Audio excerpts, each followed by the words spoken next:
Hi guys, welcome back to the Dad Games channel. My name's John, and I thought I'd start a series on my top Twitch tips for your channel so you can get the recognition that it deserves. So grab yourself a coffee, sit back, and let's discuss why your channel sucks in 2019.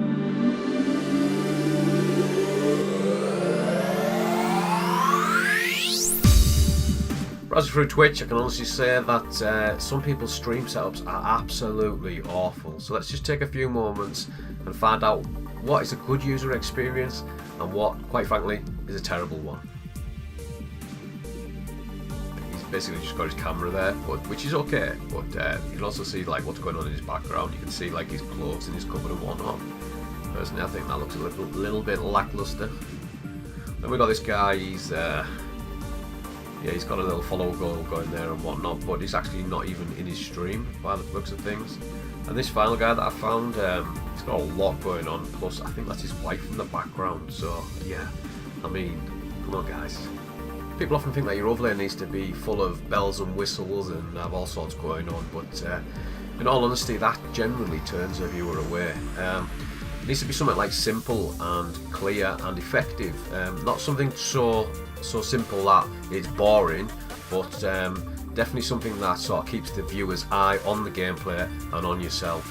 And we can do this by various means, and it doesn't need to be expensive. You can do this, you can build them yourself, and I will be doing videos in the future on how to build your own overlays. Although I like to get things done on a minimum budget, there are two things that I do not compromise on price. One being the mic, and two being the webcam. You can pick a decent starting mic up for as little as $60 or £50 British money, and with some free software you can really beef that thing up. I've tried quite a few webcams in my time and honestly think that the Logitech C920 is the best bang for your buck. It records in 1080p and has dual microphones, although I wouldn't recommend using the built-in microphones for streaming. For being there, you spent a lot of time, money and effort on your stream setup, and you finally got it all sorted. You finally got the time to sit down and do what you need to do. You hit that live button and you start playing. An hour goes by, 2 hours go by, and you've had no one in. No one to talk to, no one to interact with, nothing. This is where people get downhearted, and understandably so. We like to play to an audience, that's the reason why we're doing this. But in the early days, very rarely do you get people come via your stream. Now, this is where people go wrong. They stop talking. And unfortunately Twitch doesn't update the viewer numbers instantaneously, so even though it might say 0 viewers at your end, in actual fact there could be someone sat there, there could be someone just popping into your room. Now if they're popping in and they can see someone who looks like they don't even want to be there, then the chances are they're going to go. So what you need to do is you just need to keep talking as if people are there. It's one of the key tips that I can give you, is just to keep talking as if your audience is there, and eventually you will get someone popping up in that chat. And once you get one person chatting away to you, life becomes a lot easier. Before you know it, everyone else will start talking as well, and you know, that's when you start building your community up. As a streamer, you need to keep realistic goals. Don't expect to be a success overnight. These things take time and effort, and you might think that Ninja just turned his PC on one day and got overnight success, but that did not happen. He put the work in, he put the legwork in, just like everyone has to. No matter who you are, you always start with 0 viewers, and the hardest time is always at the very beginning.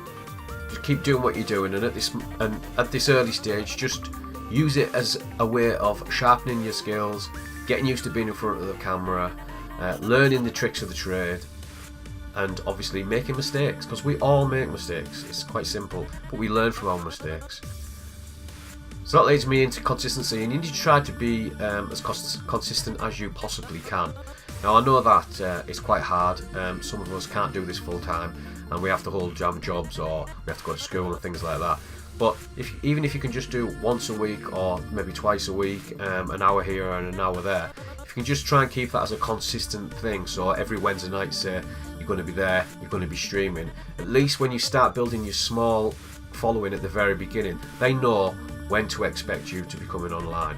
Now you can add a timetable into your Twitch, underneath your Twitch channel, underneath your Twitch actual stream.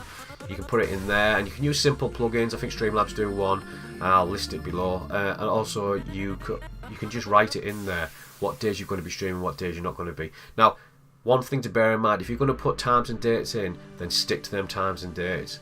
Don't start not turning up on these times when you said you're going to turn up, because all that does is it makes your followers feel like you don't really take it very seriously. So if you're going to put time and dates down, then please stick to them time and dates. It is very important and can hurt your viewership. So my final tip for today is to make your audience feel like they're part of the experience, they're part of the game, they're part of this whole production. You need to keep your viewers feeling engaged, so speak to them, answer the questions, ask them to join you in game.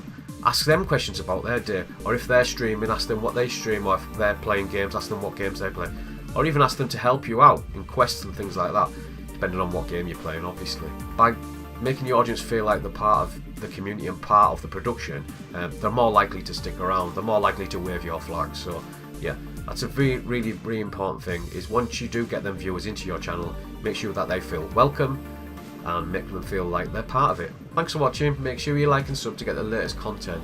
I'm going to be doing these tutorials weekly, and we're going to start off with things like overlay creation, animating notifications, setting up bots, adding sound alerts and things like that.